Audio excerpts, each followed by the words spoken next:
پیر کے دن ربیع الاول شریف کی 12 تاریخ کو صبح صادق کے وقت مصطفیٰ جان رحمت صلی اللہ علیہ وآلہ وسلم کی ولادت طیبہ ہوئی۔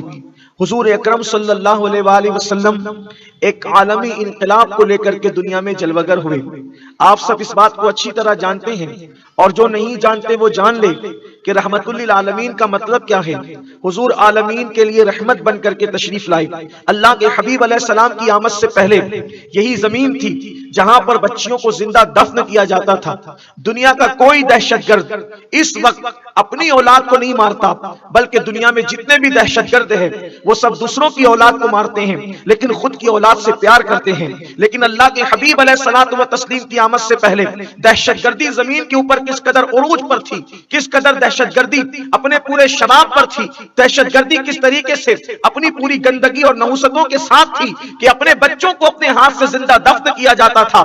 لیکن پوری کائنات کے اندر جس نے بچیوں کو دفن کرنے کی رسم بد کا خاتمہ کیا ہے وہ میرے اور آپ کے آقا رحمت للعالمین صلی اللہ علیہ وآلہ وسلم کی ذات ہے۔ مصطفیٰ جان رحمت صلی اللہ علیہ وآلہ وسلم عالمین کے لیے رحمت بن کر کے آئے۔ اگر عالمین سمجھنا ہے تو ہمارے بزرگوں نے بتایا کہ عالمین کا مطلب کیا ہے۔ ہم قرآن مقدس کے اندر 2 جگہ پر عالمین کا ذکر آسانی کے ساتھ سمجھ سکتے ہیں۔ ایک تو قرآن کہتا ہے الحمدللہ رب العالمین، ساری خوبیاں اس اللہ کو ہے جو تمام عالمین کا پالنے والا ہے۔ یعنی کہ تمام عالمین کو پالنے والا کون ہے؟ عالمین کا مطلب کیا ہوتا ہے؟ اللہ کے سوا جو کچھ ہے وہ عالمین میں ہے۔ سدرہ کے مکی عالمین میں ہے، آسمانوں کے فرشتے عالمین میں ہیں، آسمان بھی عالمین میں ہے، آسمان کے فرشتے بھی عالمین میں ہے، دنیائے نباتات عالمین کے اندر ہے اور سارے نباتات عالمین کے اندر ہے، حتیٰ کہ زمین عالمین کے اندر ہے، زمین کے اندر کے معاملات عالمین کے اندر ہے، سمندر عالمین میں ہے، سمندر کے اندر کے معاملات عالمین میں ہے۔ یعنی اللہ کے سوا جو کچھ ہے وہ سب عالمین میں ہے۔ اللہ پاک فرماتا ہے اللہ وہ ہے جو عالمین کو پالنے والا ہے۔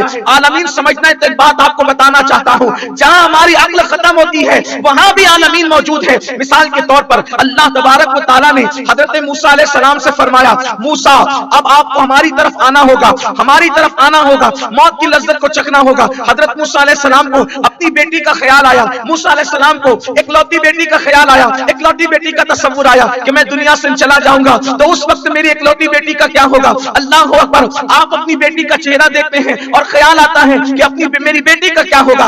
ایسے میں اللہ تبارک و تعالیٰ نے گویا فرمایا موسیٰ آپ نے اتنی دیر کی، تھوڑی دیر اب ہماری طرف سے بھی قبول کریں۔ اللہ کے پیغمبر حضرت موسیٰ علیہ السلام نے عرض کیا مولا کیا؟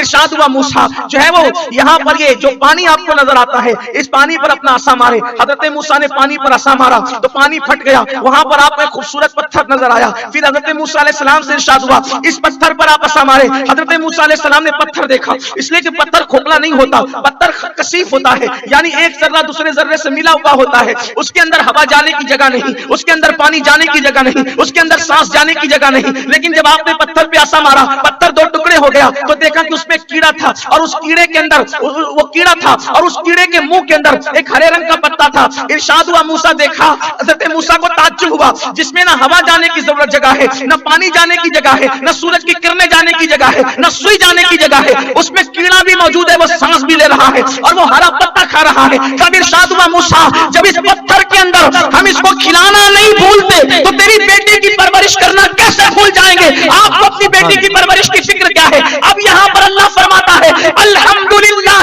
رب العالمین کہ اللہ تمام عالمین کا پالنے والا ہے، تو اس پتھر میں جو کیڑا تھا وہ بھی عالمین میں تھا۔ اب اللہ دوسری جگہ پہ فرماتا ہے وما ارسلناک الا رحمۃ للعالمین، میں عالمین کا پالنے والا ہوں اور جس کی وجہ سے پالتا ہوں وہ رحمت محمد ہے۔ یعنی اس پتھر کے اندر اگر اس پتھر کے اندر وہ جو کیڑا ہے اس کے منہ میں جو ہرا پتا ہے وہ کسی اور کی وجہ سے نہیں، وہ محمد کے صدقے میں ہے۔ سبحان اللہ سبحان اللہ، وہ محمد کے صدقے میں ہے۔ اور جہاں جہاں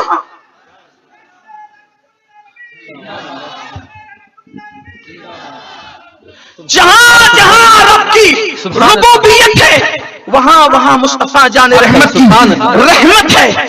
اللہ پالتا کیوں ہے؟ پالتا کیوں ہے؟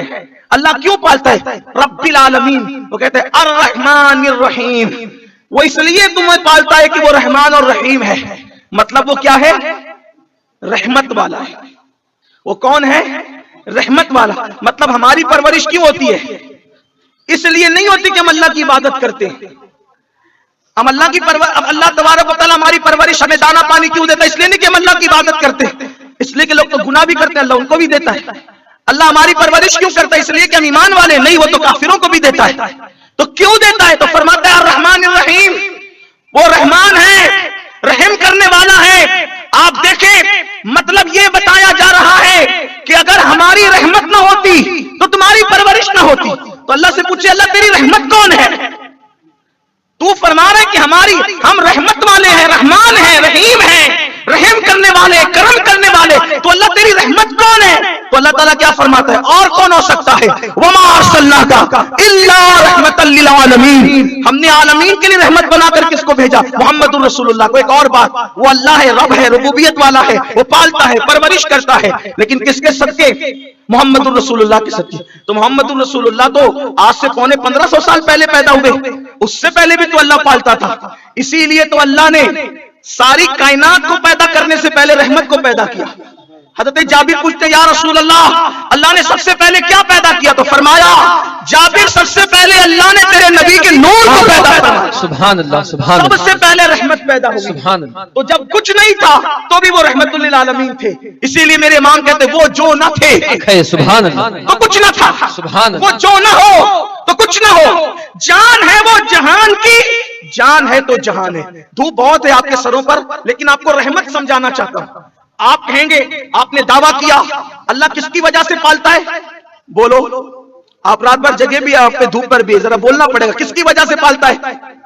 مل کے بولو بھائی، حضور کی وجہ سے. بولو کس کی وجہ سے پالتا ہے؟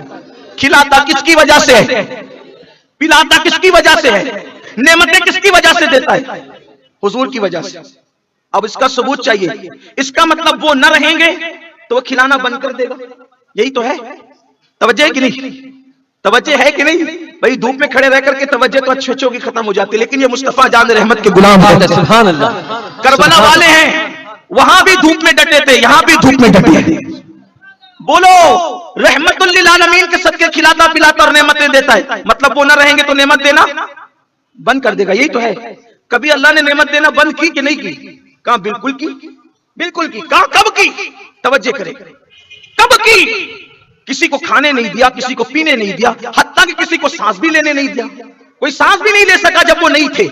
تو کیا کبھی ایسا تھا کہ وہ نہیں تھے؟ کائنات کی وہ نہیں تھے. ہم نے کہا ایک منزل آئی تھی کہ جب کائنات کی وہ نہیں تھے.